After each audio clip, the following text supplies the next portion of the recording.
السلام عليكم ورحمة الله وبركاته. أهلا بيكم في حلقة جديدة في اليوتيرن الجاي.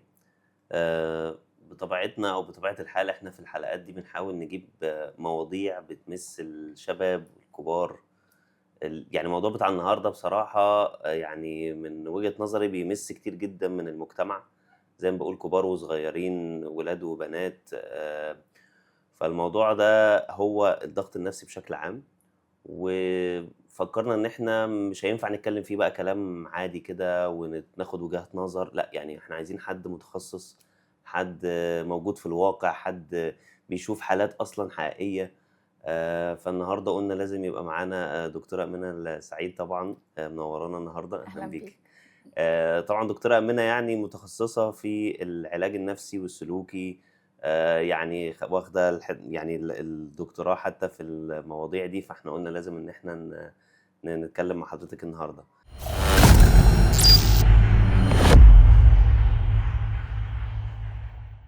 مش عارف، أنا باحاول أبدأ الموضوع بالتعريف. ساعات بيبقى الناس أول حاجة بيبقى عايز يعرف أصلًا إيه الحاجة اللي هنتكلم عنها، عشان يبقى شايف إن هو ده الموضوع اللي يهمه أو كده. فخلّينا نسأل موضوع عام جدًا أو سؤال عام جدًا، الضغط اللي إحنا فيه ده أو الضغط النفسي ده، يعني معناه إيه أصلًا أو يعني إيه يعني من وجهة نظر حضرتك؟ طيب إحنا عندنا نوعين من الضغط، عندي ضغط إيجابي، ضغط كويس، اللي هو بيساعدني زي الdeadline كده، بيساعدني إن أنا أخلّص شغلي في وقت مناسب، زي وقت الصلاة. أنا إمم. عارفة إن وقت الصلاة هيدخل عليَّ الوقت ده، هيبقى خلاص الصلاة راحت عليَّ، فأنا عندي deadline أنا محتاجة أصلّي فيه. إمم. فالdeadline ده بيساعدنا إن إحنا ننجز الحاجات اللي ورانا ونحس بالإنجاز، وده بيعمل دوبامين ويخلّينا مبسوطين وكلّه تمام. وفي ضغط بقى الضغط السلبي اللي هو بيعمل لنا ضغط نفسي. الضغط السلبي ده إن أنا عندي شغل كتير أوي، رُحت سايبة الشغل ومشيت. أنا باسوّف، هو ده اللي بيسبب لنا الضغط النفسي، إن أنا مش عارف أتعامل مع الضغط، فيبدأ الجسم يتعامل مع المشاعر اللي عملت لي الضغط السلبي ده بشكل مش مناسب، زي مثلًا إن أنا باكل ضوافري، باكل شفايفي، الناس بتضغط على أسنانها وهي نايمة، الناس بتهز رجلها كتير طول ما هي قاعدة، بالعب في شعري كتير، بالعب في وشي كتير، كل دي بنسميها لزمات عصبية، دي استجابة الجسم بيعملها لمّا يكون الشخص مضغوط ومش عارف يتعامل مع الضغوط إزاي، حاسس إنه أقل منها أو أضعف منها ومش عارف يواجهها. حلو، يعني حضرتك قُلتِ الجسم كذا مرّة حتى في الإجابة، يعني حضرتك إمم. شايفة هل هي دي الأسباب اللي بتكوّن، لو أنا سامع صح، إن المرض النفسي أو الضغط النفسي بيؤدي لأمراض عضوية في الجسم؟ طبعًا طول ما الشخص مش عارف يتعامل مع المشاعر بتاعته، مش عارف يضبط انفعالاته، مش عارف يتعامل مع مشاعره أو ي يعبّر عنها بشكل سليم، يعني لو أنا باعبّر عن الغضب، باعبّر عن القلق بتاعي بالغضب طول الوقت، فأنا جسمي الجهاز العصبي عندي بيتحرق والجسم بتاعي بيستهلك، فتلاقيني مش عارفة أتعامل مع مشاعري، طول ما أنا مش عارفة أتعامل مع مشاعري يبقى أنا عندي ضغط نفسي. الضغط النفسي ده بيعمل إيه؟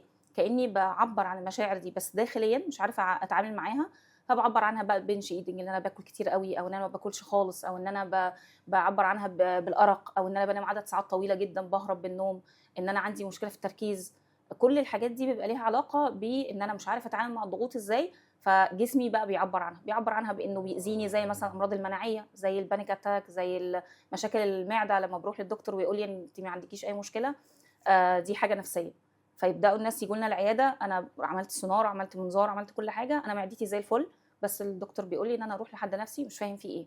أنا مشاعر القلق والتوتر عندي بتوصل في المعدة أو في حساسية الصدر، حد فجأة ييجي له كتمة نَفَس مثلًا وهو ما عندوش أي مشكلة ولا أي حاجة في الأشعة بتاعته. فهنا المشكلة فين؟ إن أنا عندي مثلًا أنا مش عارفة أتعامل مع الضغوط بتاعتي، أحيانًا بيبقى الموضوع له علاقة بتراكمات سنين، وأحيانًا ممكن يبقى حدث ضخم كبير هو اللي خلّى إنه الجسم يتعامل مع المشاعر بالشكل ده.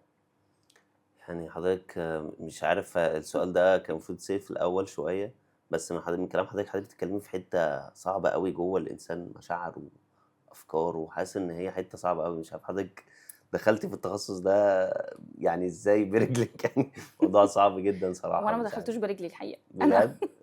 أنا كنت أنا دخلت الدراسة دي عشان ولادي، يعني كنت عايزة يعني عندي رسالة إن أنا أحاول أجتهد يعني نربي ولادي تربية سليمة يعني وإن شاء الله يكونوا صالحين في المجتمع، فدخلت في حتة التربية، لمّا دخلت لقيت يعني شوية الدنيا مش أحسن حاجة، ناس كويسين وناس عندهم مغالطات كتير، لقيت ناس كتير عندها يعني اسم كبير والناس بتجري وراها وللأسف يعني العلم أو الثقل عندهم مش أحسن حاجة، أو ناس شاطرة جدًا بس ما عندهاش مرجعية دينية، فكنت حابة إن أنا أدخل المجال ده، فحاولت أجتهد بشكل شخصي، وبعدين مع الوقت اتحطيت في المجال ده بقى، اللي هو بدأت الناس تسألني، بدأت دايرة العلاقات عندي توسع، بدأت أشتغل في العيادات، لحد ما خلاص دخلت دي سكتي بقى، اشتغلت مع ماجستير، عملت دكتوراه، وبدأت بقى دخلت بقى في المجال ده، عملت مناهج في التربية، مناهج ليها علاقة بغير الناطقين، فخدت أكتر من مجال أو أكتر من سكة. كان سبحان الله الهدف الأساسي ولادي، وسبحان الله ربنا أراد النهارده إن أنا أبقى على ثغر إن أنا أحاول أساعد، أو ربنا يجعلني سبب إني أساعد الناس إنها تخرج من الأزمة عنق الزجاجة، يعني زي ما بيقولوا.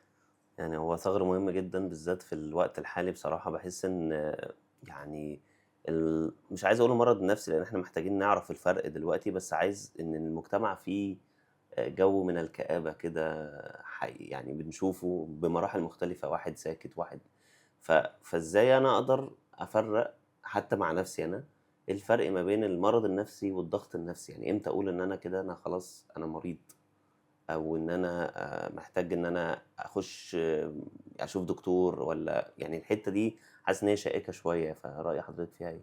هو الموضوع ببساطة معناه السلام النفسي. لو أنا عندي مشكلة في السلام النفسي أو التوازن النفسي بتاعي، يبقى أنا عندي يبقى أنا محتاج مساعدة. طيب إيه هو السلام النفسي وإزاي أوصل له؟ أختبر نفسي إزاي؟ أو أنا واخد كام من 10 من السلام النفسي ده؟ أنا باقيس 4 حاجات. أول حاجة إن يبقى عندي غذاء عقل. غذاء عقل ده يعني يا إما باشتغل، يا إما باعمل حاجة تطوعية، يا إما باذاكر، باقرأ كتاب، يعني أنا طول الوقت باغذي عقلي، باعرف معلومة، يعني داخل في منهج معين باشتغل عليه، باذاكر حاجة، باقرأ كتاب، كل ده بنقول عليه غذاء عقل. طيب الغذاء التاني غذاء الجسد، إني أكون باشرب مَيّة كتير، أو بامشي، أو بالعب رياضة، باهتم بنفسي بشكل عام، باخد بالي إني باكل أكل صحّي، مش لازم أكون باعمل كل ده، بس على الأقل أكون واخد 5 من 10 في غذاء الجسد، في كل الغذاءات بشكل عام. أقل من 5 من 10 يبقى أنا عندي مشكلة في التوازن النفسي. طيب في كل الغذاءات غذاء منهم طبعًا 5 من 10 ده تمام، الحد الأدنى، الحد الأدنى ماشي، ومحتاجة أحسّن نفسي فيه. أقل من كده يبقى أنا عندي مشكلة، يبقى أنا عندي خلل محتاج أحسّن منهم، لو ما عرفتش أحسّن لوحدي يبقى محتاج مساعدة. الغذاء التالت هو غذاء القلب. غذاء القلب إني القلب ده شوية مُعقّد، لإنه ليه علاقة بالوجدان والمشاعر وكده، فده بنسميه كذا دايرة كده. الدايرة الأولى هي علاقتي بنفسي. أنا ممكن أكون أهلي علموني إزاي أتسامح مع الناس كلها، بس نسيوا يعلموني إزاي أتسامح مع نفسي. فأنا إمم، عندي كمية جلد ذات طول الوقت على أي حاجة عملتها أو ما عملتهاش، وقد تكون حاجة قدرية. الناس بتقعد تلوم نفسها على حاجات صغيرة جدًا، بنشوف في العيادة حاجات إنه الناس طول الوقت بتلوم نفسها على أي حاجة حتى لو ما كانش ليها يد فيها. باقعد أحاسب نفسي على قرار خدته من 10 سنين، مش إنه ربنا كرمني بخبرة النهارده خلّتني لمّا كنتش خدت القرار ده غلط، ما كنتش عرفت النهارده إنه غلط. فلأ، أنا طول الوقت بالوم نفسي. فغذاء القلب رقم 1 إن أنا أحب نفسي، أتعامل معاها، أتقبّلها، أتصالح مع أخطائها، وأتعلم من اللي فات عشان أعرف أطلع قدّام بشكل أحسن، أعرف أشوف نفسي بشكل أحسن. ودايمًا باشوف إنه تفسير سبحان الله رحم الله امرئ عرف قدر نفسه، بإنه الشخص ما يدّيش أعلى من قدره، وبرضه ما يدّيش أدنى من قدره، محتاج يبقى فاهم هو إيه مهاراته وإيه مميزاته وإيه الحاجات اللي بيعرف يتعامل معاها. وده من أهم الحاجات اللي بنشتغل عليها اللي هي الثقة بالنفس، إن الشخص يبقى واثق في نفسه وعارف إمكانياته عشان يقدر ينجز ويتعامل مع الأمور بشكل صحّي أكتر. الدايرة اللي بعدها هي دايرة الناس اللي قاعدين معايا في البيت، يعني لو أنا شخص متزوج يبقى زوجتي وأولادي، لو أنا شخص مش متزوج يبقى مامتي وأخواتي. الدايرة اللي بعدها هي الأهل، الأخوات والأب والأم وكده، والدايرة اللي بعدها هي دايرة الصحاب. بنقابل ناس كتير أوي خصوصًا في الشباب إن هُم جدعان أوي مع أصحابهم، بس هُم مش صح، سائلين في أهلهم خالص، يعني ماما رايحة المستشفى الدكتور لوحده، بس صاحبه لو راح للدكتور هو هييجي معاه. فهنا أنا كأهل باعلّم ولادي قِيَم كتير أوي وجميلة، بس ما علّمتوش يعملها معايا، أنا علّمته يعملها برّه بس، عشان إمم، أنا كأم ممكن يبقى قلبي ضعيف شوية، مش عايزة ابني يتعب، مش عايزاه يبذل مجهود، بس أنا علّمته القيمة، فبيبقى عنده عطاء للناس برّه، بس ما عندوش عطاء ليّا. فدي الدايرة التانية، والدايرة التالتة زي ما قُلنا هم الدايرة الأبعد من الدايرة للناس اللي قاعدين معايا في البيت. الدايرة الأخيرة هي دايرة الصحاب. في ناس بتعرف كويس أوي في دايرة الصحاب، بس ما بتعرفش تعمل الدايرة الصغيرة. أنا هنا صحيح، عندي مشكلة في غذاء القلب. طيب آخر غذاء بقى ده غذاء الروح. غذاء الروح بقى كل العبادات، الصلاة، الصوم، الزكاة، الأوراد، الأذكار، كل بقى الحاجات الmeditation أو اللي هو التأمُّل. عندنا شوية خلْط في موضوع التأمُّل، إنه الناس شوية بتقلق منه. هو التأمُّل فكرة التفسير أو العبادة، التأمُّل في خلق الله دي عبادة، إن أنا أعمل أتخيّل إن أنا مثلًا قاعد قدّام بحر وأقعد أتخيّل سبحان الله سبحان الملك، يعني إن أنا واقف قدّام البحر وشايف البحر بوسعه ده، وإن ربنا الواسع، فكرة ترديد حتى اسم الله الواسع وأنا باعمل التأمُّل. وأنا باتخيّل إن أنا واقف قدّام البحر ده بيساعدني إن أنا أحس إنه لأ، يعني هو ربنا أوسع بكتير أوي من الهموم اللي عندي أو الحاجة اللي مضايقاني. ودي بتعمل reset، بتخلّي الشخص يعني يريليف تاني المشاعر بتاعته ويخليه يحس انه فاق او احسن. المديتيشن من اكتر الحاجات، لو احنا مش بنصلي بخشوع الخمس فروض، يبقى انا محتاجه اعمل مديتيشن دي مرتين في الاسبوع، هتساعدني ان انا افرغ الطاقه بتاعتي او اروح اقعد في اماكن مفتوحه. ده بس لو انا ما المديتيشن اللي عنديش حضرتك بتقوليه، مش المديتيشن اللي منتشر شويه في لا لا لا لا، يعني. انا قصدي بتفسير اللي هو عباده التامل، صحيح. بتفسيره ده، انه الشخص ده بيساعده انه بيخرج المشاعر. المديتيشن بيشتغل على 3 حاجات، بيشتغل على الافكار، بيشتغل على المشاعر، وبيشتغل على الجسم. هو بيعلم الجسم الاسترخاء، لانه الشخص لو زي ما قلت لك كده، لو انا باكل ضفري، لو انا بضغط على اسناني وانا نايم، فانا طول الوقت هتلاقي جسمي، الشخص العصبي مشدود. هتلاقي دايما جسمه مشدود، تلاقي كتافه عامله كده، او دايما تلاقي او رجله بتهز كتير، فده شخص بيبقى طول الوقت مشدود. التامل بيساعدك انك تعلم جسمك الاسترخاء، تبدا تركز في ملكوت الله. الحاجه التانية بيشتغل عليها الافكار، بيخليك تفكر في حاجه ايجابيه من خلق الله، فتحس ان الدنيا اوسع كتير قوي من الهم اللي انت فيه او من الضغط اللي انت حاسس بيه دلوقتي. والحاجه الثالثه بيشتغل على المشاعر، لما بفكر في حاجه كويسه بالتبعيه بيبقى الشعور كويس، والعكس صحيح. طيب انا لما اجي دلوقتي ادخل السعاده جوه، انا مبسوط دلوقتي بان انا شايف البحر، واجي ادخل السعاده جوه، ايه اللي بيحصل؟ لو السعاده دي، لو الجوه ده مليان غضب وحزن وخوف ودرجات كتير من الضغط والقلق والذل او كده، فاللي بيحصل انه السعاده بتدخل ما بتلاقيش مكان، فتقوم مطلعه جزء من المشاعر السلبيه دي، فتخلي الشخص دموعه تنزل، تخلي الشخص يخرج الطاقه بتاعته فيبقى احسن، او يحس انه، طبعا ده بيحصل او النتيجه بتاعتها بتحصل بعد تكرار يعني عدد من المرات. بتقولي مرتين في الاسبوع، على حسب بقى الدرجات، صح كده؟ اه حلو. احنا تقريبا يعني بنتكلم على الخمس غذاءات بتاعتنا. اربعه. 4، سوري أنا ايوه. آسف. ال4 غذاءات دول، لو بقى تعالي يعني لو هناخد خطوة لورا، لو الإنسان مش قادر يعمل ال4 دول أصلًا، يعني مش هاقول مش قادر يحسبها، لأ، يعني ممكن نقدر نحسبها، بس قصدي مش قادر يزوّد. لو إحنا قُلنا هو جاب 4/10، 3/10، مش قادر يزوّده، فإيه سبب ده من وجهة نظر حضرتك؟ يعني الضغط النفسي لدرجة إن هو مش قادر يزوّدهم يعني. طيب انا رساله الدكتوراه بتاعتي كانت عن الافكار السلبيه وعن المنتل هيلث، وازاي الشخص بيتعامل مع الافكار بتاعته. ف60% من افكارنا، من افكار العقل البشري، هي افكار سلبيه، و40% بس هي افكار ايجابيه. لو ده الشخص، الشخص الطبيعي ده أصلًا. الشخص الطبيعي، تمام الشخص أصلًا. المتوازن عادي. تمام. بس الفكره ان الشخص اللي عنده سواء نفسي اقل، هي الافكار السلبيه متمكنه منه اكتر. يعني انا عماله افكر في حاجه مثلا، الحاجه السلبيه دي هي شاغله بالي طول الوقت. زي كده لما نيجي نبص على نظره الابتلاء، في كل الناس عندها ابتلاءات، بس في حد حاطط ابتلاءه قدام عينيه ومش عارف يعيش، إمم. وفي حد عارف ان عنده ابتلاء يعني بيدعي ربنا وبيحاول وبيسعى انه الابتلاء ربنا يرفعه عنه، خلاص، بس حاطط الابتلاء على جنب وقادر يعيش حياته، قادر يتبسط، قادر يشوف نعم ربنا، قادر يستمتع بيها. فدي شويه ليها علاقه بانه الشخص متمكن ازاي من الافكار السلبيه وازاي بيتعامل معاها. فانا عارف احجم، وكل ما الشخص يبقى للاسف دماغه ما فيهاش حاجات كتير، مش مشغول، يعني زي ما كده ما بيقولوا عقلك لو لم تشغله بالحق شغلك بالباطل. فكل ما عقل الشخص يبقى فاضي، كل ما يبقى للاسف الافكار السلبيه متمكنه منه اكتر. نلاقي دايما الناس اللي عندها ما بتشتغلش مثلا، او ما عندهاش هم معين هي مركزه فيه، او حاجه معينه منشغله بيها، عندها هدف او جول عايز توصل له. دايما بنقول للشباب خلي عندك هدف عشان تتحرك ليه، لان طول ما انت ما عندكش هدف، انت دماغك مودياك مثلا في الوضع اللي احنا فيه، إمم. الظروف، الضغط، اللي مش عارف ايه، الحاجات اللي مضايقاك، الحاجات القديمه، الحاجات الجديده. طول ما انت مشغول، ده بيحجم خالص الافكار السلبيه. الافكار السلبيه بتيجي من العقل اللاواعي، احنا طول الوقت بيطلع بابلز في دماغنا فيها افكار سلبيه، انت يا بتاخدها وبتتعامل معاها، يا ايه، يا بتحاول تركز بتفوكس على الحاجه اللي انت بتعملها ومش مركز غير فيها، فده بيخلي الافكار السلبيه دي تهدى، ومع الوقت ما تبقاش مقاومتها عاليه، ما تبقاش هي اللي صوتها اعلى من صوتك. يعني الإنسان بيغوص في الأفكار أكتر ما هو يعني بيغوص في الواقع. يعني المشكلة ممكن تكون مش في الابتلاء نفسه، أو ده حقيقي. الابتلاء ده ممكن يكون عدّي على كذا حد، بس هو نفسه بيغوص جواه يعني. نظرتي للابتلاء زي كده نظرتي للضغوط، انا بتعامل ازاي مع الضغوط. حلو جدًا. يعني ما أعرفش، أنا باحس برضه ده صح والّا غلط، حتّة إن السوشيال ميديا دلوقتي مؤدية لبعض الضغوط النفسية بسببها، أو يعني عنوانها ممكن يكون المقارنات، إن الإنسان مضغوط إن هو محتاج يبقى، أو شايف إن هو عايز يبقى في المكان ده، أو أنا عايز أبقى مكان الشخص ده، أو في حياة الشخص ده. فحاسس المقارنات بتؤدي في حتّة السوشيال ميديا دي لمشكلة كبيرة. ما أعرفش حضرتك شايفة إن السوشيال ميديا قد إيه أثّرت في الضغط النفسي يعني؟ بُص، إحنا قبل 5 سنين مثلًا كنا بنقول السوشيال ميديا دي مدمّرة الشباب ومدمّرة الناس اللي بتتابعها، والسوشيال ميديا دي ما لهاش مميزات، بس الحقيقة آخر 5 سنين لقينا ان في وجه اخر للسوشيال ميديا. حلو. يعني طبعا في الوجه اللي انت بتقول عليه، وده مركز اكتر مع المراهقين وطلبه الجامعه وكده، لان هم يعني للاسف مرتبطين اكتر، او الحاجات اللي بيتابعوها يعني زمايلهم راحوا فين، سافروا فين، بنعمل أيوه.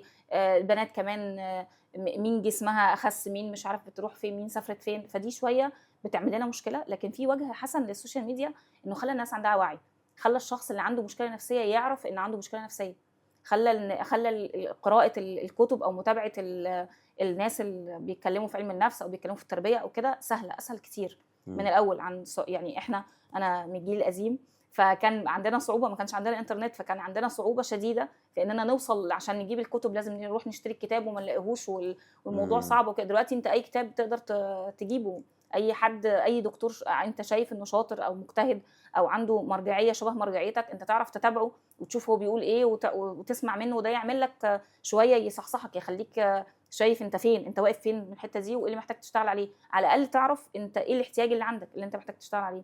فهو في وجه حسن. هي الفكره ان انا بتابع ايه؟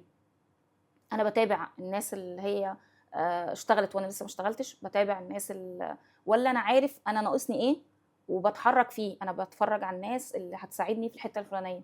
يعني انا بتابع مثلا على السوشيال ميديا الحاجات اللي ليها علاقه مثلا بالاوراق العلميه اللي ليها علاقه بالتربيه او علم النفس.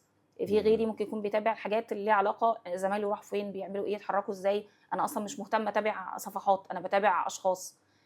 فمهم ان احنا بقى ننصح انه المتابعه، خلوا متابعاتكم متابعات لصفحات مش اشخاص، صفحات تفيدكم يعني، بعيده عن الفن والحاجات دي، لانها كلها حاجات بتودينا في حته يعني بتخلينا شويه اشخاص استهلاكيين، مش اشخاص عندنا هدف عايزين نوصل له. لكن السوشيال ميديا ممكن يساعدك جدا على تحقيق الهدف. طب شايفة إن ممكن يكون حل من حلول الأشخاص إن هم يعني مش عايز يعني هروب من السوشيال ميديا في الآخر، إن هو شايف إن هو مش قادر يخرج من يعني مثلا انستجرام كمثال، هو قايم على الصور وقايم على الريلز وقايم على الستوريز، فبحس إن هو لو حد بيتأثر بالشكل ده قوي، هل شايف إن الحل إن هو يهرب، ولا لازم إن هو يبقى موجود ويحاول زي ما حضرتك بتقولي يحل بالفولورز بتوعه أو كده؟ طيب، هو كلمة هروب في حد ذاتها كلمة احنا مش بنحبها في علم النفس، لأنها شوية بتخلي الشخص يعني وكأنه أضعف من حاجة، مش بيتعامل معايا. يعني لما بيجي لي مثلا حد يقول لي أنا قفلت الفيسبوك مثلا أو قفلت امم. الانستجرام، عشان أنت شوية وهترجع له تاني، لأن أنت خلاص احنا في عالم أو في مجتمع دلوقتي أنت مضطر تتعامل مع التطبيقات المختلفة على الموبايل، فأنت في حاجات كده كده محتاج ترجع لها. فأنا عايزاك ترجع لها. لو أنت هتوقف دلوقتي أو هتشيل التطبيق ده عشان محتاج تبقى قوي وبعدين ترجع لي وانت قوي، فتمام. بس لو انت كل اللي هتعمله او كل الخطوه اللي خدتها انك بس تهرب، فهو ده مش حل. لكن انا ممكن، انا دلوقتي حاسس اني ضعيف، فهقفل الابلكيشن وبعدين هشوف انا محتاجه اعمل ايه وبعدين هرجع له تاني. لكن هي الفكره انا بتابع ايه. برضو الانستجرام عليهم ناس كتير بيتكلموا عن التربيه وبيطلعوا ريلز كتير مهتمه بعلم النفس ومهتمه بالتربيه، ريلز كتير مهتمه بالحاجات الدينيه، مهتمه بالحاجات.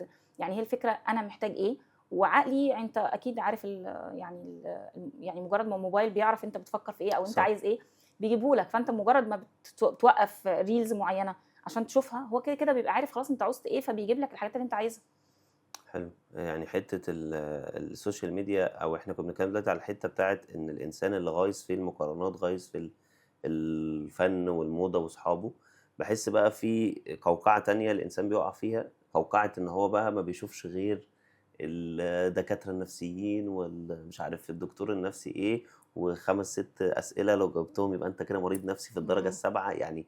حاسس الحتة دي برضو، حتى بحس إن الإنسان حتى لو مش مريض نفسي لو دخل في القوقعة دي هيلاقي أجوبة كتيرة جدًا. يعني أنا بابُص على الreels إيه ده، أنا محتاج انت لو أكلم دكتور طلعت دلوقتي. فمش إزاي أوازن برضه الناحية التانية إن أنا ما أغُص فيها يعني. هنرجع للتوازن النفسي. احنا قلنا إمم. السلام النفسي 4 أركان. أنا محتاجة أكون بغذي ال4 أركان. لو غذيت ال4 أركان مش هابقى ماشي ورا حاجة وخلاص، مش هابص في اتجاه ومش هافكر في حاجة تانية، لأن عندي 4 حاجات باغذيها. الحاجة التانية إنه إحنا عندنا يعني بعيدة عن الناس بتقول لك مثلا 6 أعراض لو لقيتهم عندك يبقى أنت آه. عندك مشكلة. يعني خليني أقول لك دلوقتي، أنت لو عملت كده على المكتب خلاص وفضلت تعمل كده، دي لازمة من لازمات الأوتيزم، لازمة من لازمات التوحد. بس ده مش معناه إن عندك توحد. لو أنت عندك لازمة في كلامك آه. ده توحد مثلا، بس ده مش معناه ان عندك توحد. انا عندي اعراض، مجموعه من الاعراض. الاختبارات النفسيه بروح اعملها عشان اعرف اذا كان عندي الحاجه اللي انا شاكك فيها او لا. لو انا عندي قلق، عندي اكتئاب، عندي ايا كان المسمى اللي احنا بنقوله، فانا محتاج الاول اعمل اختبار اشوف انا عندي 7 من 10 من الاختبارات دي، من الاعراض دي، تمام يبقى انا عندي، لو لا يبقى عايز ان يبقى عندي عرض او اتنين من المرض ده، يعني مفيش مشكله، انا كده انسان طبيعي، إمم. انسان عندي توازن نفسي، مفيش مشكله. بس حضرتك بتقولي يعني لو هنقول اختبار بسيط عشان قبل ما أروح للدكتور، الاختبار ده اللي هو بتاع ال4 غذاءات لمّا أنا امم باحسبهم أقل من 5 مثلًا، هل ده اختبار كافي إن أنا أقول إن أنا محتاج دكتور، والّا في حاجة تانية أقدر إن أنا أحسبها قبل ما أروح للدكتور؟ هو طبعا ده مش اختبار كافي، هو ده يعني ايه، شبه اختبار، اصلا مش اختبار. إمم. احنا بس بنشوف بيه احنا فين، احنا واصلين فين. طيب، وممكن كتير جدا بيحصل ان الشخص يشتغل على نفسه لوحده، مش محتاج اصلا يروح لحد. فلو إمم. عرف يشتغل على نفسه لوحده يبقى تمام. بس لو بقى انت كنت بتقول من شويه ايه، لو انا مش مش عارف، قادر. إمم. لو انا مش قادر يبقى انت محتاج مساعده. فبدل ما تروح لحد من الاصدقاء مثلا يساعدك وهو ما عندوش خبره، او ما عندوش وقت، او ما عندوش حكمه انه يقول لك محتاج تعمل ايه او تتحرك ازاي، او هيلومك. يعني احنا كتير لما بنحب اصحابنا يقولوا لنا ايه، ما تجمد كده، ما تقوم، ما تتحرك، ما هو مش قادر، ما هو لو قادر كان اتحرك. فلا، صح. يعني المعالج بقى هو شخص دارس، شخص فاهم، شخص عارف يقول لك تعمل ده ازاي، فاهم طبيعتك، فهيعرف يتعامل معاها ويقول لك ايه الخطوه اللي محتاج تبداها الاول. طب يخليك تعمل الحاجه اللي بتحبها. احنا دايما لما بيجي لي حد عنده مثلا ديبريشن، او عنده مثلا عنده اكتئاب يعني، او عنده مثلا بوردر لاين اللي هو اضطراب الشخصيه الحديه، يقول لي انا رحت جيم وما نفعش، وكلت اكل صحي وما نفعش، ومش عارف ايه. هي الفكره، كل الحاجات دي حلوه جدا ومحتاجينها، بس هي الفكره انت بتعمل ديكور بيت، البيت ده ملوش اساس. فاحنا الاول بنحتاج نحفر وننظف الاول تحت، وبعدين بقى نبني بقى، نعمل اللي احنا عايزينه بقى، نروح جيم ونعمل حاجة. بس الاول محتاجين نعمل الاساس. فهي الفكره، ممكن الشخص يبقى شايف شويه حاجات على النت مثلا، او شايف شويه حاجات ان اصحابه قالوها له فعملها وما حسش بنتيجه، فحس انه خلاص مفيش امل، انا إمم. ما عنديش امل يعني. فحتة يعني لو هاقدر أسميها الجرس بتاع إن أنا محتاج مساعدة، إن أنا بعد ما حسبت إن أنا عايز إيه أو محتاج أعمل إيه، إن أنا مش قادر أعمل كده وباحاول مع نفسي كتير، مش قادر إن أنا أتحرك لوحدي. مش عارفه اخد خطوه في اي واحده من الاربعه، مش حلو جدًا. عارف، يبقى محتاج اروح لحد. حلو جدًا. هو طبعًا يعني ساعات بيبقى من الحاجات للأسف في الزمن ده اللي بتوقّف الناس إن هم يروحوا شوية تكاليف الدكتور والعلاج مم. وكمان اللي أنا أعرفه إن العلاج النفسي أو برضه حضرتك برضه تأكدي لي إن الموضوع بياخد وقت، مم. يعني ممكن سَنة، سنتين على حسب الحالة ممكن أظن، اكتر ممكن أكتر. مم. فالحل بتاع إن الجلسات اللي هي المادية بتبقى غالية شوية، حضرتك شايفة حل منطقي أو واقعي للناس اللي بتسمعنا ممكن؟ طيب، هو فعلا الموضوع ده مكلف ماديا كتير، مش اي حد فعلا بيقدر عليه. وبس خلينا نقول ان في منصات بتعمل الموضوع ده بشكل باجر بسيط. وفي كمان فكره ان انا ابقى فاهم اصلا ايه المشكله اللي عندي. يعني مثلا لو انا هروح لاخصائي مثلا اختبارات، اعمل عنده اختبار، انا شاكك مثلا عندي قلق او شاكك ان عندي اكتئاب، رحت عملت الاختبار وجبت نتيجه الاختبار، عرفت ان عندي اكتئاب، اخد بقى ورش عمل في الاكتئاب، وفي اماكن كتير قوي لطيفه بتتكلم عن الاكتئاب، وبتعمل ورش عمل عن الاكتئاب للناس العاديه اللي هم مش متخصصين ولا حاجه. هتفرق معاه جدا، وطبعا الوعي انه يقرا كتير ويشوف ايه اللي بيساعده. وفكره ان الشخص دي اكتر حاجه بتساعدنا بقى على السلام النفسي، ان الشخص يبقى عارف يلاحظ نفسه. احنا شطار قوي في ملاحظه الاخرين. يعني انا خدت بالي ان انت رفعت حواجبك لما انا قلت لك صباح الخير، بس انا مش واخده بالي انا بتكلم ازاي او بتعامل ازاي. فكل ما الشخص يبقى عنده قوه ملاحظه لنفسه ولسلوكه ومشاعره، كل ما هيعرف يساعد نفسه ازاي. الملاحظه دي اول حاجه بنساعد بيها العميل لما بيجي لنا، انه يبقى عنده ملاحظه جيده لسلوكياته ومشاعره وافعاله. في حاجات كتير قوي اسال فيها الشخص، اقول له مثلا مثلا ايه اكتر حاجه بتضايقك؟ يقول مش عارف. طب قول لي 5 حاجات بتسعدك، يقول لي مش عارف. فكره مش عارف دي معناها ان انا عندي مشكله في الملاحظه، مش إمم. بلاحظ نفسي. وده عاده بيبقى عنده مشاكل مع انه فلان بيتكلم معايا بطريقه فلانيه، وفلان بيتصرف بطريقه فلانيه، انا طول الوقت بفكر بره. اول ما يبدا يفكر جوه بيبدا بقى السلام النفسي يظهر، لانه خلاص بيبدا يبص في ورقته، بيبدا ما يركزش مع اللي حواليه، يبدا يركز مع نفسه بس. فدي اكتر حاجه او اهم حاجه يعني انصح بيها الناس، ان هم يبداوا ملاحظه سلوكياتهم، مشاعرهم. طب انا مش عارف، ورقه وقلم، إمم. ابدا اكتب.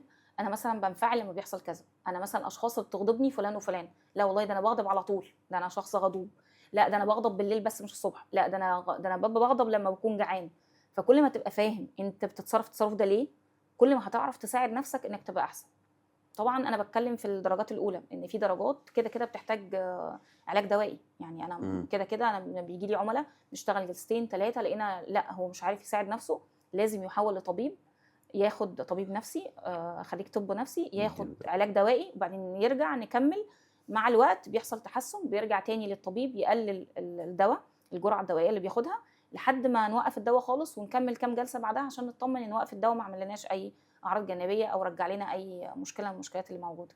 حضرتك قبل التصوير في حتة الكتابة دي كنت يعني حابب إن إحنا نقولها بصراحة في التصوير، حتة مم. أهمية الكتابة، إن في ناس تقول لك أنا بافكر أهو، أنا جبت الأفكار، أنا متضايق من كذا، فإيه أهمية إن أنا أكتب آآ يعني في الورقة أو في الموبايل أو كده؟ طيب خليني قبل ما اقول لك اهميه الكتابه هشرح لك ما بين حاجتين توضح لك لوحدها اهميه الكتابه. حلو. انا عندي حاجه اسمها جلد ذات او بلوم نفسي طول الوقت على قرار خدته وانا عندي سنتين، او حاجات ممكن ما تبقاش ليا يد فيها اصلا. طيب وحد تاني بيحاسب نفسه. الفرق ما بين الاثنين ان الشخص اللي بيحاسب نفسه بيطلع بنتائج وبيتعلم من اخطائه وبيتحرك. الشخص اللي بيلوم نفسه هو عامل كانه شايل حجر كبير جدا على ظهره إمم. وماشي بيه. فانا حركتي اقل طول الوقت، حركتي اقل، انجازي ضعيف. الناس تقول لك ايه، انا مش عارف انا بسوف ليه، انا مش عارف انا ليه كل ما اجي اخطو خطوه ارجع خطوتين، انا متردد في اتخاذ القرار ليه. هو طول الوقت ما هو انا عماله الوم نفسي. فاكيد الشخص عمال يلوم نفسه ده مش شايف نفسه كويس، صح. شايف نفسه اقل، شايف نفسه مش عارف ياخد قرار، شايف نفسه مش قوي، مش حلو. يعني ايا كان بقى هي الرؤيه سلبيه ضبابيه. فعمر ما هيبقى حد الرؤيه عنده ضبابيه اتجاه نفسه وهيعرف يتحرك خطوات ايجابيه. محاسبه النفس بقى ان انا بحط الحاجات اللي في دماغي دي، الافكار دي كلها بقوم حطها على ورق. فطول ما الافكار دي في دماغي لازم يبقى في مشاعر. انا قدامي فكره بفكر في حاجه، الحاجه دي كمان لو سلبيه فانا قصادها دايما شعور سلبي والعكس صحيح. طيب لو الافكار دي بقى انا حاططها على ورق، انا غلطت في قرار مثلا، انا قعدت النهارده على الموبايل 12 ساعه، دي حاجه انا هقعد الوم نفسي عليها، بس لو لومت نفسي عليها فانا بكره هقعد 14 ساعه مش 12. بس لو كتبتها على إمم. ورق، انا قعدت على الموبايل النهارده 12 ساعه، بكره هقعد نص ساعه بس. انا هنا في بنسبه 70% انا هجيب نتيجه وهعرف احقق انجاز اكتر بكتير قوي من لو كنت انا حاططها في دماغي وعماله الوم نفسي ان انا مش كويس. خصوصا لو قيمه الوقت عندي مهمه، انا عايزه احقق حاجه معينه، انا مش كويس، انا كل يوم بيضيع، انا مش عارف انا رايح فين، انا بعمل ايه، ليه كده. كتابة على الورق بيشيل منك بقى وجع دماغ بتاع انك تقعد تلوم نفسك، انك تحس انك تقيل، انك تحس انك مش كويس، انك ما انجزتش النهارده، ان يبقى عندك مشاعر سلبيه مخليك مش عارف تنام او مخليك مش عارف تاكل كويس او بتاكل اكتر من اللازم. فالكتابه من اكتر الحاجات اللي بتساعدنا.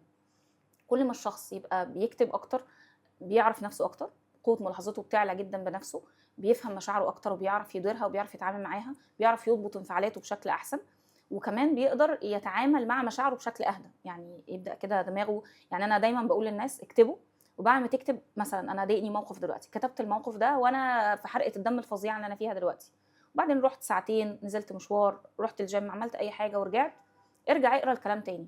لما تقراه هتقراه بعين صديق مش بعين الشخص اللي كان نفس حرقه الدم اللي كانت عندك من ساعتين. لما تقراه هتعرف تساعد نفسك، يا اما تحس انه الموضوع مش كبير زي ما انا كنت متخيل، انا ممكن اعمل كذا، او خلاص الموضوع عدى.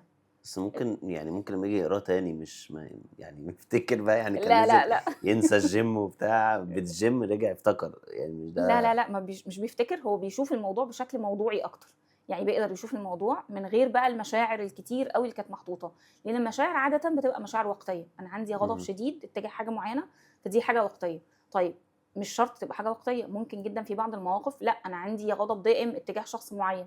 فلما اكتب فبيوضح ليك حلول، تبدا تشوف، لانه خلاص انا المشاعر بتيجي من جزء في المخ اسمه الليمبك. جنب الليمبك جزء مسؤول عن التفكير والتحليل المنطقي.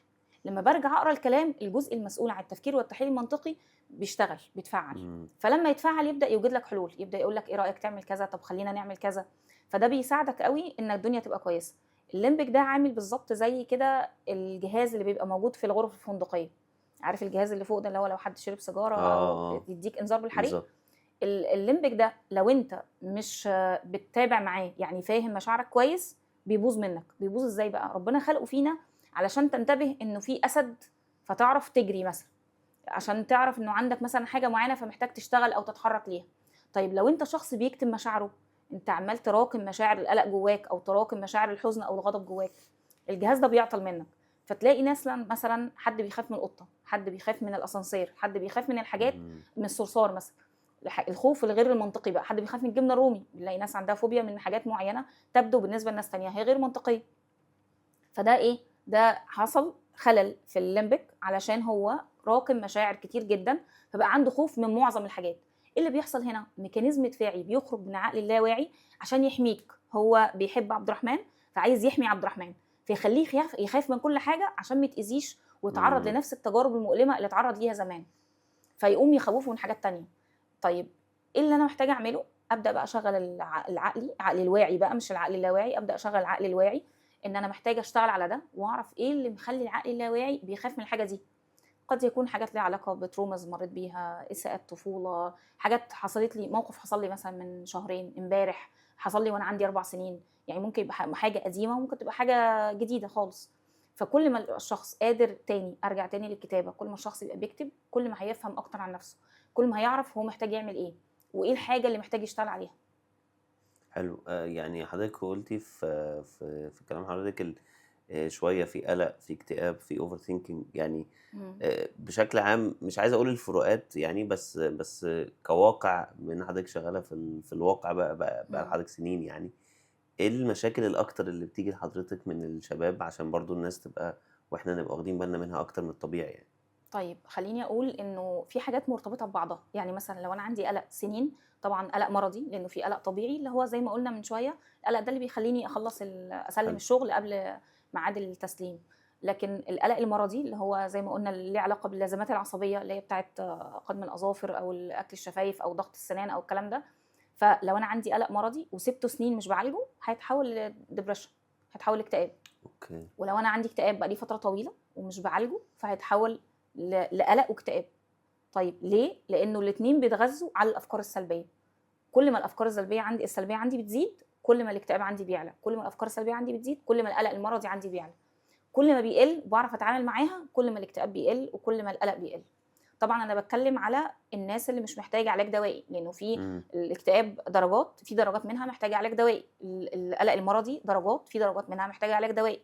زي اللي بيوصل للبانيك اتاك مثلا او كده، اللي هو جسمه بيبدأ البانيك اتاك رساله عنيفه من الجسم زي زلزال كده، يعني هو خلاك انت مثلا عمال تضغط على نفسك وكاتم مشاعرك مثلا، مم. فيخليك تاكل ضوافرك، فيقول لك عايز يقول لك انا تعبت يا عبد الرحمن كفايه كده، فانت ما تركزش في الحته دي وتكمل زي ما انت، فيخليك تهز رجلك كتير، فتبقى طول ما انت قاعد عمال تهز في مم. رجلك. طيب وبرده ماشي بنفس طريقتك في التعامل مع المشاعر، فيخليك تضغط على سنك وانت نايم، فيخليك عندك كوابيس تصحى من النوم كانك ما نمتش. في ناس كتير يقول لي انا بنام 16 ساعه بصحى من النوم كاني ما نمتش. فيخليك مش عارف تتعامل مع الامور لحد بقى ما يحصل ايه، يقول لك بقى طيب انا بقى هخلي جسمك ده فيه زلزال، اللي هو البانيك اتاك بقى، اللي هو الشخص ممكن يبقى بيحس انه بيموت، شخص يحس ان ضربات قلبه عاليه، عنده نغزه هنا، عنده ضربات قلب، عنده كهرباء او تنميل في الدراعات او الظهر، او تنميل في الاطراف، سقوعيه او سخونيه في الاطراف، يحس انه روحه بتروح منه، نوبه بكاء مفاجاه بدون سبب. طبعا هي بتختلف من شخص للتاني، في ناس بيجي لها كل الاعراض، يعني في ناس بحس انها زي ما بس الكتاب قال اي كده. بانيك اتاك احنا يعني بدل ما وصلنا لمرحله البانيك اتاك يبقى كده. الجسم بيقول لك زلزال بقى، الجسم بيعمل زلزال عشان يقول لك كفايه كده، حرام عليك انا تعبت، اللي هو هزه امم. عنيفه، يقول لك كفايه بقى، دي رساله. طول الوقت الجسم بيدينا رسائل، وعشان كده بقول لك الكتابه والملاحظه، كل ما هتلاحظ نفسك كل ما هتسمع صوت جسمك. فالجسم يهدى عليك شويه. فالجسم بقى هتقول له طب خلاص انا اسف على اللي انا عملته فيك، احنا هنبدا صفحه جديده، تعالى نشوف انت عايز ايه. فتبدا تشوف انت بتعمل ازاي مع مشاعرك، لا مش بكتمها، ده انا بقيت اخد بالي مثلا، ده انا مم. بقيت ودايما تلاقي اللازمات العصبيه زي هز رجل او مثلا باكل ضوافري او بضغط على اسناني، دايما انا بعملها وانا سرحان، او بعملها وانا نايم، او بصحى من النوم بقي من جوه متعور، انا واكل شفايفي من جوه. اللي حصل هنا ايه؟ انا جسمي بيديني رسائل، العقل اللاواعي هو المتحكم فيها. انا النهارده لو انت بتجز على اسنانك وانت نايم قلت لك جز على اسنانك دلوقتي، هتقولي لا صعبه هتوجعني مش مم. هقدر. طيب ازاي بتعملها وانت نايم وما بتصحاش؟ لان العقل اللاواعي هو هو المتحكم اللي فيها، شغال. هو مش. طيب لذلك اول حاجه بنعملها في القصه دي علشان الشخص يبدا يسمع جسمه حاجتين: يقرا كتاب عندما يقول الجسد لا، ويركز في تمارين الاسترخاء العضلي. تمارين الاسترخاء العضلي ليها علاقه بان الشخص يقرا الالم. ربنا خلقنا فطرتنا ان احنا نتجنب الالم، انا مش عايزه اخد حقنه، مش عايزه اذي نفسي او كده، خلاص دي الفطره. طيب عشان اقول لك بقى خد بالك من وجع السنان بتاعك، تقولي مش عارف والله، ده بعمله وانا نايم، بعمله غصب عني، ده انا باكل ضوافري وانا سرحان، انا بتفرج على التلفزيون مفيش اي حاجه ولا نفسي باكل ضوافري. اعمل ايه؟ اعمل تمارين استرخاء العضلي.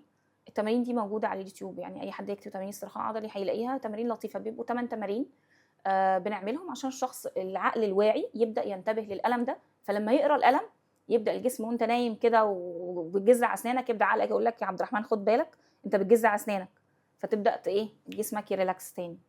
وطبعا حلو. زي ما كنا قلنا من شويه التامل برضو من الحاجات اللي بتساعدك انك تقرا ان الجسم فاكك، ان جسمك مش مشدود، فيبدا ينبهك خد بالك ان في ناس بتصحى من النوم ايديها عامله كده، او عضله شاده عليها، رجلها واقفه. اللي بيحصل هنا الجسم كانه بيعاقبك، كانه بيقول لك انت بتعمل فيا كده، طب اهو. فتبدا يعني لما تسمع بقى كلامه وتسمع صوته تمييز استرخاء بيساعدك برضو انك تسمع قوي رسائل جسمك. حلو. فالقلق والاكتئاب من اكتر الحاجات اللي بتيجي لحضرتك في الزمن الحالي يعني. المراهقين وطلبه الجامعه الاكتئاب والقلق، لما بيخلصوا الجامعه بيبقى او سي دي واكتئاب، بيبقى الوسواس القهري والاكتئاب اكتر يعني. بس طبعا القلق مكمل معانا يعني. يعني في ناس كتير خصوصا بسبب الضغوط وسبب يعني الشباب برضو فكره سواء بنات او ولاد، يعني سواء فكره ان انا هتجوز امتى، او فكره ان انا عايزه اجهز نفسي، او عايز اوصل لبوزيشن معين، او عايز زي ما انت كنت بتقول من شويه المقارنات مثلا. المقارنات دي بتعمل انكزايتي عنيفه، بتعمل قلق مرضي رهيب. انا هوصل لده ازاي؟ انا ازاي هقدر اشتغل الشغلانه دي، او هاخد المرتب ده امتى؟ ودايما بنبص، انا النهارده عندي مثلا 25 سنه، فانا ببص على شخص عنده 45 سنه وصل لايه. ما هو الشخص ده مر بحاجات كتير قوي. دايما بقول للشباب انت بتسعى، بتجري، بتتحرك وبتكتشف نفسك لحد سن 30. الناس بتتخض من الرقم ده، بس روح لحد سن 30 انت محتاج تشوف انت بتعرف تعمل ايه. محتاج تروح حاجات تطوعيه كتير، محتاج تتحرك وتشوف انت ايه اللي بتعرف تعمله، ايه اللي ما بتعرفش تعمله، تجرب حاجات كتير مختلفه. لانه احيانا واحنا صغيرين بندخل في مسار كده الاهل اللي بيحطونا فيه، ما بنبقاش عارفين قوي انا شاطر فيه فعلا ولا لا. يعني احنا بيجي لنا كتير العياده مثلا اطباء بيبقوا رسامين، ورسامين شطار ومعروفين بعد كده. بيجي لنا مهندسين بيشتغلوا في التربيه وبيعملوا وبقوا لايف كوتش دلوقتي ومشهورين واسمائهم معروفه. فهي فكره، انت ممكن المجموع بتاعك او الاهل بيدفعوه دفعا لاتجاه معين، بس انت لا، انت هتبقى اشطر او اكثر مهاره في اتجاه تاني. فكل ما تبقى عارف نفسك اكتر، كل ما هتبقى عارف انت ايه الحاجه اللي انت مميز فيها، وتتميز فيها اسرع وبشكل احسن كتير. لانه الشخص لو مش محطوط في مكانه بيحس انه يعني ثقته بنفسه بتبقى مش احسن حاجه، بيبقى شايف نفسه اقل، انه مش حاسس انه شاطر قوي زي الناس اللي في مجاله. فدور على الحته اللي انت شاطر فيها واقعد اجري بقى، اسعى بقى وشوف هنا وجرب ده وجرب ده وجرب ده عشان تعرف انت مميز في ايه. حلو جدا. حضرتك تقولي في انواع الغذاءات بتاعتنا اللي في الاول غذاء الروح، يعني ده ممكن يدخلنا شويه لسؤال شائك شويه في الوقت الحالي. هل المؤمن بيكتئب؟ يعني مش عارف رأي حضرتك ايه برضه انا بخاف من السؤال ده الحقيقه، ده بحسه فخ. بس السؤال ده يعني زي ما قلنا احنا عندنا 4 غذاءات. ممكن شخص يبقى غذاء الروح عنده كويس بس عنده مشكله في الغذاءات الباقيه فيبقى عنده مشكله. لكن خليني اقول انه اكبر مفهوم في غذاء الروح الناس بتبقى متخيله ان يعني في مفهوم كده المؤمن لا يكتئب مثلا، او المؤمن لا يمرض. طيب هو المؤمن لا يمرض لان في مفهوم عميق اسمه مفهوم التسليم. ان الشخص يبقى عنده تسليم بالله، ان يبقى فيه ولله مثل اعلى، حد هو مش شايفه بس هو واثق في قدراته وعارف انه هيجيب له الخير وهيعمل له اللي هو احسن من اللي هو شايفه خالص. بس مش سهل عليه انه يشيل ايده. لا، انا عايز طول الوقت اتحرك، وبتحرك لحد فين؟ يعني احنا بنقول دايما السعي، انت خد بالاسباب والنتيجه مش بتاعتك. بس طول الوقت اهالينا بيلومونا على النتيجه، فانت غصب عنك مع الوقت حاسس انه ايه، عايز توصل ان النتيجه بتاعتك انت مسؤول عنها. بس لو شفنا مثلا سيدنا نوح كان اولى الناس بصلاح ابنه. سيدنا نوح هذا جزء من قومه بس ما يعني ما ايه صح. بس هل هو ما خدش بالاسباب؟ هل هو ما سعاش؟ اكيد سعى. بس هي الرسائل اللي بتجيلنا دي ان احنا نبقى فاهمين.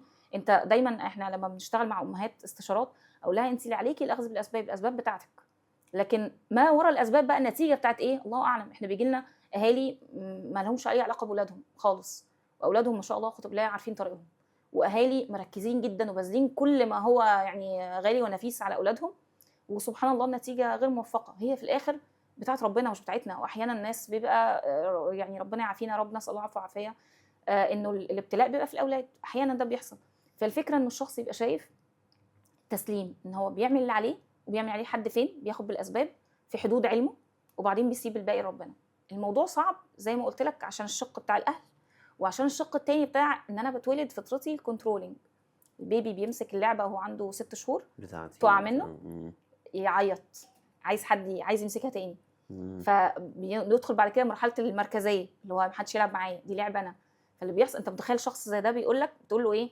سيب شغلك وربنا هيكرمك. يعني انت بتهزر؟ طب والفلوس والايجار الموضوع بيبقى صعب انك تبدا تشوف الامور وتشوف التسليم، ان هو مثلا انت في مكان وده اللي بيحصل، او الحاجات اللي بتحصل مثلا يبقى شخص متعرض مثلا انه محتاج ياخد رشوه او هيحصل حاجه وايه اللي يسيب شغله مثلا، فهو بيبقى عنده صراع عنيف جدا لان مفهوم التسليم عنده مش قوي، مش قادر يستوعب ان ده اختبار انت محتاج تنجح فيه، مش قادر يستوعب ده. فمفهوم التسليم مفهوم معرفي ووجداني، يعني المفاهيم المعرفيه لوحدها مش سهله، صعبه.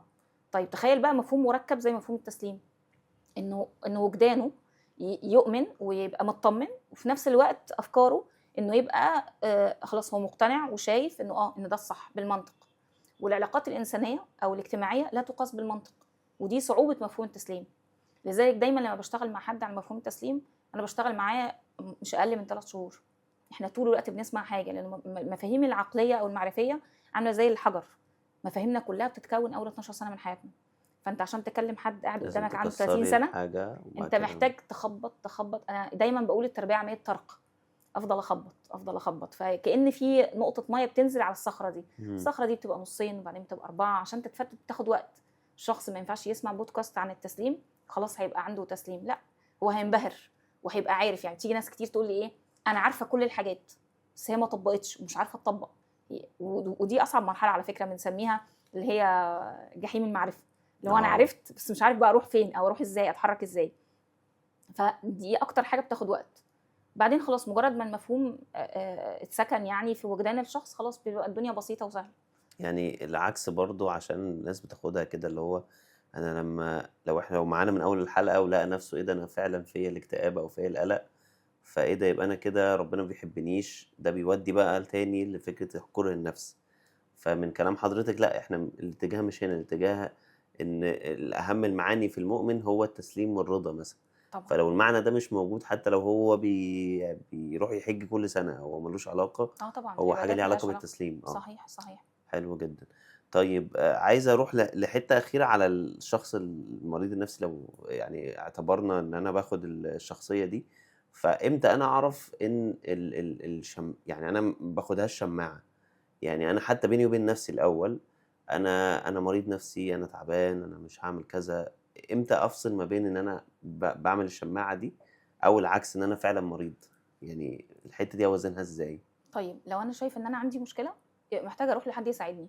يعني ما ينفعش اقول انا عندي اكتئاب ومراتي المفروض تستحملني، لا، انت عندك اكتئاب اوكي. يبقى محتاج تروح لمعالج يساعدك عشان تبقى كويس.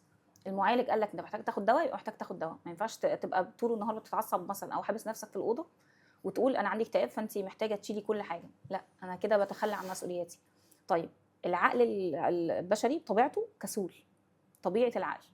فطبيعي المهام، ولذلك سبحان الله اعلى ثواب درجات من درجات الثواب يعني الجهاد النفسي، انك صحيح. بتجاهد. فانت بتجاهد علشان تقوم بمهامك، بتجاهد عشان تتحرك او تقوم بالحاجات اللي انت المفروض تقوم بيها. فاسهل حاجه عليك ايه؟ انا مريض، صحيح. انا عندي اكتئاب، انا عندي قلق عالي، فالحاجات دي بتوترني، فانا مش هروح معاكي المستشفى. انا بقول لمراتي مش رايح معاكي الدكتور عشان انا بقلق قوي، ما بقدرش مم. اشوفك وانت بتاخدي حقنه. لا، انا كده بهرب من مسؤوليتي. لو انا عندي مشكله فعلا يبقى محتاج الجا لمتخصص يساعدني ان اتخطى المشكله دي. ولحد ما تعدي المشكله دي هنا اللي معايا بقى في البيت محتاجين يدعموني، باني انا دلوقتي بتعالج وبحاول اخد ماشي بخطوات ثابته. فهنا محتاج اتحمل شويه لحد ما الشخص ده يعدي المرحله دي بسلام. حضرتك اشرت لحته مهمه ان ان المريض النفسي ساعات بيبقى بيضغط على اللي حواليه. مش عايز اضغطه دلوقتي واقول ان انت بتضغط على اللي حواليك، برضو مش عارف اوازنها ازاي. بس الناس بقى اللي حواليه ازاي يساعدوه؟ اولا زي ما حضرتك بتقولي الاهل، وازاي اعرف ان لا انا مش هينفع استحمل اكتر من كده، انت عمال تيجي عليا عشان انت مريض نفسي. طب انا كده انا هبقى مريض حدودي نفسي انا فين؟ كمان يعني. ايوه. فازاي انا بقى كواحد من بره الصوره اعمل كده يعني؟ طيب بشكل عام احنا دايما بنقول انه اهل المريض بيحتاجوا دعم نفسي. بشكل عام بيحتاجوا دعم نفسي.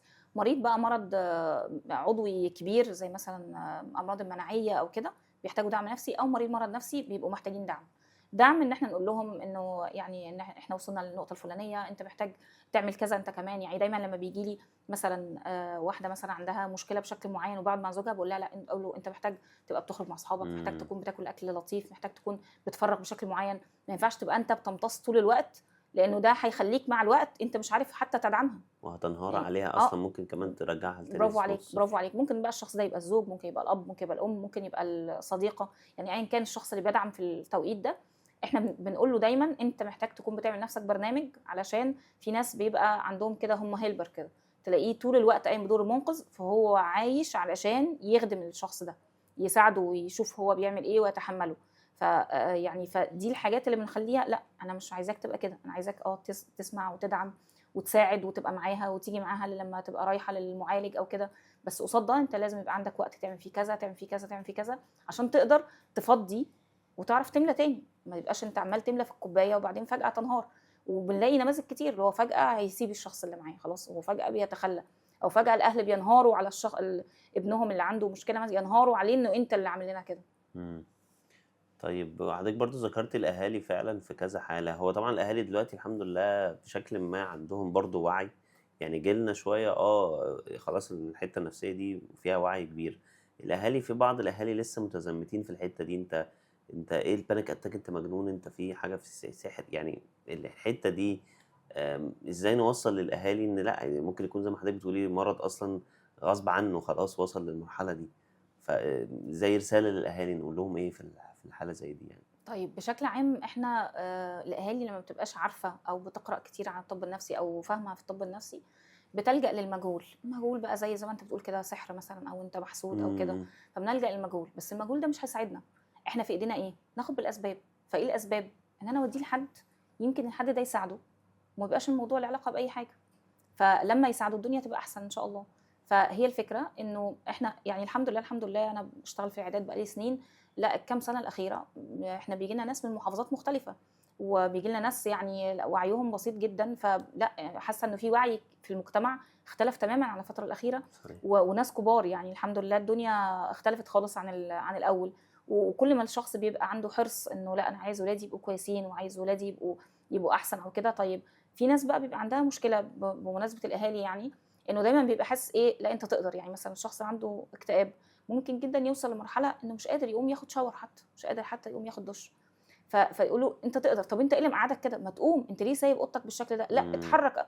هو مش عارف، هو مش قادر. فبيتضغط أكتر أصلًا يعني إن هو مش ايوه، عارف. فبيقعد يلوم نفسه ان هو مش قادر، وبيقعد يتهم نفسه بالضعف فيتعب زياده، صح. فيتضايق، فيبقى متضايق من اهله ومتضايق من نفسه، فالامر يزيد عليه اصعب. طيب وزي ما قلت لك انه الاضطرابات النفسيه او الشخصيه بشكل عام جزء منها بيحتاج علاج دوائي.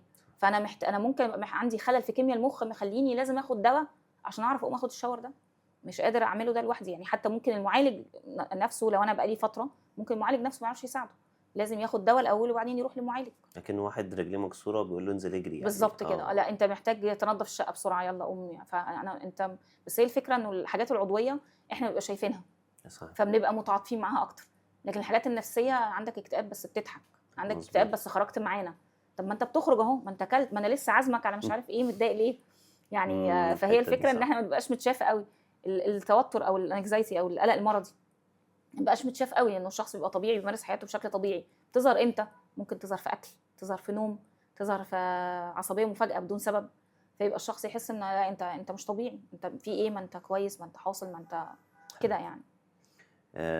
بحس برضو في حتة العلاج النفسي من كتر ما المجتمع بقى واعي قوي، وبقى هقول ان كل حاجة بقت في السوشيال ميديا بشكل ما. فوصل مفهوم ما للناس ان بقى مش بس بقى اقتنعوا بالعلاج النفسي بقالنا كام سنة، لا دلوقتي بدأوا يرجعوا يشككوا تاني في العلاج النفسي. إمم. اللي هو انت سيبك يا عم الكلام ده، الدكاترة دول بياخدوا فلوس وبتاع، وعايز يديك دواء عشان يفضل شغال معاك وتفضل موجود. فالتشكيك في العلاج النفسي، حضرتك ما شاء الله بتقولي لي بقالك 9 او 10 سنين شغالة في المجال، فهل فعلا التشكيك ده صحيح؟ هل العلاج النفسي مش ناجح بنسبة كبيرة ولا مش حضرتك شايفة ايه؟ طيب خلّينا نقول إن كل فئة فيها الكويس وفيها اللي مش كويس. وعادةً للأسف عشان طبعًا ده بقى وجه سيء من السوشيال ميديا، إنه بنظهر طول الوقت السيء، بس مش بنتكلم عن الكويس.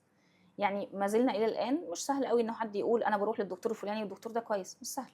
اوكي. ف فالفكرة إنه يعني في وجه حسن وفي وجه مش حسن للعلاج النفسي، في دكاترة مش أحسن حاجة، وفي دكاترة كويسين. هي الفكرة إن أنت طبعًا في ناس كويسة طبعًا، في ناس بتشتغل على نفسها طول الوقت، ناس بتupdate طول الوقت وبتذاكر وبتشوف هي وصلت لفين وبتحاول تطور نفسها. الفكره انك تدور على حد شبهك، يعني انت محتاج تشوف حد عنده مرجعيه شبه مرجعيتك. فانا مثلا لو انا مثلا بروح انا بتعالج وعايز عندي امر معين عندي فيه مشكله، فانا محتاج حد يبقى عنده جزء من الافكار بتاعتي، ما اروحش لحد مثلا بيفكر ما عندوش مرجعيه اصلا، ما عندوش مرجعيه دينيه مثلا وانا شخص متدين. لا انا إمم. ما عندي، طالما انا متدين محتاج اروح لحد عنده مرجعيه دينيه عشان ما يودينيش في حته انا مش يعني مش هتساعدني او في حته اسوأ. في حد مش، هو في ناس مش شطار، في ناس مش شطار. والفكره انه ده جزء برضو مش حسن قوي للسوشيال ميديا، انه في ناس بتجري ورا الترندات، يعني الدكتور الفلاني عنده ملايين مشاهدات إمم. فاكيد يبقى كويس. هو مش اكيد ولا حاجه، عادي ممكن يكون يعني شركه تسويق هي اللي مخليته اشطر صحيح. حد او طالع يقول كلمتين حلوين، مش شرط خالص انه يبقى شاطر. فالفكره ان احنا ممكن نسال الناس اللي حوالينا مين اكتر حد، او انا بسمع له فيديوهات كتير بيقول فيها علم كويس وحاسس انه بيديني فعلا افاده، او حاسس انه شبهي او قريب مني في حاجات معينه، او ان الدايره القريبه لما بسالها انا عايز حد معين او حد ليه تخصص معين او توجه معين، يبدا الناس يعني تنصح توجّه. بعضها وتوجه لحد معين يكون شبه القصه دي يعني. حضرتك شايفة إن يعني في أمثلة كتير سيئة، بس في أمثلة كتير كويسة. طبعا. وحضرتك برضه ذكرتِ بعض العناصر على الدكتور اللي اختاره، فدي برضه نقطة مهمة جدًا لإن منتشرين زي ما كنا بنقول. بس يعني الحتّة بتاعة إن العلاج النفسي بنسبة ما ناجح، حضرتك شايفة إن نسبة كبيرة، يعني في خلال اه السنين اللي فاتت لأ، يعني نسبة كبيرة بتقدر تبقى موجودة مع حضرتك أو كمثال يعني طيب، وبيبدأ يبقى كويس، صح يعني كده؟ خليني اقول لك ان انا بشوف دايما انها بفضل الله، يعني هي احنا بنبقى اسباب ربنا في الارض، والاسباب دي ربنا يجعلنا ان شاء الله دايما سبب للخير للناس. ولكن لو هنقول على الانجاز او الارقام المنطقيه، لا الحمد لله خلال يعني 10 سنين في العياده، لا الحمد لله في عدد كبير جدا من الناس الحمد لله الحمد لله. سواء بقى وسواس قهري، سواء اضطراب شخصيه الحديه، سواء اكتئاب، قلق، الحمد لله وبيعيشوا حياتهم بشكل طبيعي جدا بيحققوا انجازات كبيره في حياتهم، وبيجوا حتى يجيبوا لنا بقى ورد ويسلموا علينا ويقولوا لنا احنا وصلنا للحاجه الفلانيه. فالحمد لله بفضل الله لا في عدد كبير من الناس بتبقى الحمد لله بتعدي بمراحل صعبة، بس بس الحمد لله بتعدي يعني، والدنيا بتبقى كويسة بعد كده. حلو جدًا. إحنا طوّلنا على حضرتك، بس يعني نِفْسي لو يعني نقول رسالة. ممكن في أسئلة ما قالتش كل حاجة من عند حضرتك، فلو في رسالة أو حاجة حابة تقوليها للناس في الآخر. طيب ممكن أقول رسالة للناس اللي عندها تفكير كتير، لأنه معظم الoverthinking الناس ناس كتير عندها بتفكر كتير وممكن ييجي لها أرق من التفكير، وده ملوش علاقة، يعني ممكن يبقى أحد مسببات اللي ممكن بعد كده يبقى فيه اكتئاب، أو ممكن مسببات إن بعد كده يبقى فيه قلق. فخلينا نقول الوقاية خير من العلاج. احنا في 3 خطوات بنعملهم علشان الشخص يبقى يقدر يسيطر على الأفكار السلبية حلو. الكتير، أو إنه يقعد وقت طويل في أفكار. أول حاجة الإبدال، إن أنا أعمل حاجة اسمها إبدال. يعني دلوقتي لو قلت لك فكر في فكرة، والفكرة دي وأنت فكرت فيها، وبعدين قلت لك مثلا عد فيه كام لمبة منورة، فأنت قعدت تعد اللمبات، أنت خلاص زي ما قلت لك قبل كده الأفكار السلبية بتيجي من عقل اللاواعي. فلو أنا دلوقتي قعدت أعد اللمبات، اللي حصل إيه؟ أنا نبهت ده وده ما بيشتغلوش سوا، العقل الواعي واللاواعي ما بيشتغلوش سوا. يعني انت لو سرحان بتفكر في حاجه، إمم. ده عقل لاواعي، فلو انا بكلمك انت مش مركز معايا لان ده مش شغال. فانا قلت لك دلوقتي عد اللمبات، خلاص انت بدات، انا عندنا كام كرسي، الالوان اللي موجوده هنا، خلاص انا إمم. صحيت ده، فده خلاص اتقفل. دي حلو. اول حاجه بنسميها الابدال. الحاجه الثانيه التشتيت، ان اغير حركه جسمي. انا دلوقتي لو قاعده بغسل مواعين وافتكرت عايزه ابعت حاجه على الموبايل لحد، قفلت الحنفيه، نشفت ايدي، جيت مسكت الموبايل، ايه ده، هو انا كنت عايزه ابعت لمين؟ ايه اللي حصل هنا؟ ما غيرت وضعيه جسمي، فلما غيرت وضعيه جسمي الفكره راحت. الحاجه الثالثه التاجيل، ان انا اجل الفكره قبل ما انام. بيجي لنا افكار كتير قوي، انا صح. ما كنتش ناجح النهارده، انا ما كنتش شاطر، انا وحصل مش عارفه ايه، انا زعقت مش عارف لمين. لا انا بقول ايه بقى، انا بكره هفكر بقى في الكلام ده، انا دلوقتي هقول الافكار بتاعتي وهفكر بكره فيها، واجي بكره اقول طب هفكر فيها بالليل، وبالليل اقول هفكر فيها بكره. لو زقيت الفكره 4 ايام بنسبه حاجه 90% الافكار دي الفكره دي ما بتجيلكش تاني. فان انا بسيطر على الافكار دي حاجه مهمه. في بقى حاجه زياده بنعملها للناس اللي عندها مشكله في الثقه بالنفس، اللي هو بيقف قدام المرايه يقول انا شكلي وحش، او انا عاده ده موجود اكتر عند الستات، إمم. فتقول لك انا شكلي وحش مثلا، او انا وشي مصفر. طيب قولي اتس اوكي ان شكلي وحش وتحركي قدام المرايه. طيب انا كده باكد الفكره؟ لا، انا بعمل وقف للفكره، اني بقول لنفسي انا الفكره ما بتقفش هنا. انا لو وقفت قدام مرايه قلت لنفسي انا شكلي وحش، ما بتقفش ان شكلي وحش، بقول انا شكلي وحش، انا وشي مصفر، الشرب مش لايق عليا، انا وشي عامل كده ليه، انا طول الوقت مش عارف ايه، انا عندي ايه. فنفضل نتكلم في تفاصيل، فالفكره الواحده بقت 6 7 افكار. احنا اللي بيوترنا او بيعمل لنا مشكله مش الفكره الرئيسيه. اللي بيوترنا وبيعمل مشكله الافكار الصغيره اللي بتولد من الفكره الرئيسيه. يعني انا حصلت مشكله مع مديري، انا اتخانقت مع مديري، مم. دي فكره رئيسيه. طيب هي مش دي بقى اللي موتراك، هي اللي موتراك ايه؟ الافكار الصغيره. هياخد عني فكره ازاي دلوقتي؟ ده شافني لما اتعصب، ده انا قلت الكلمه الفلانيه، ده فلان شافني وانا بعمل، ده ممكن يعمل لي مشكله في الحوافز اللي هاخدها. فالافكار الصغيره اللي بتولد بعدها هي دي اللي بتخليك مش عارف تنام، هي دي اللي بتخليك متوتر. تكون شعور بقى من الحزن والبتاع، يعني الفكرة قلق، بتزود القلق جدا. القلق مظلته الخوف، يعني اكبر مم. شعور بتاعه الخوف، وتحتيه بقى القلق والتوتر والتهديد يعني تحتيه بقى، او الحزن حسب بقى الحاجه اللي انت حسيت بيها يعني. فيبدا يبقى عندك مشاعر صغيره تحتها، فتبدا هي المشاعر دي بقى اللي بتخليك، زياده المشاعر هي اللي بتخليك بقى خلاص انت مش عارف تكنترول افكارك. فخلاص انا اتخانقت مع المدير، خلاص اتخانقت مع المدير، خلصت، عملت وقفه للفكره. حلو جدا. انا اشكرك والله يا دكتور العفو على على ايه، وقت حضرتك معانا، الله وان يخليك، شاء الله يكون الناس اللي استفادت زي ما انا استفدت يعني. ان شاء الله ربنا يكرمك. جزاكم الله خيرا يا دكتور. واياكم يا رب، شكرا. شكرا ليك، شرفتني.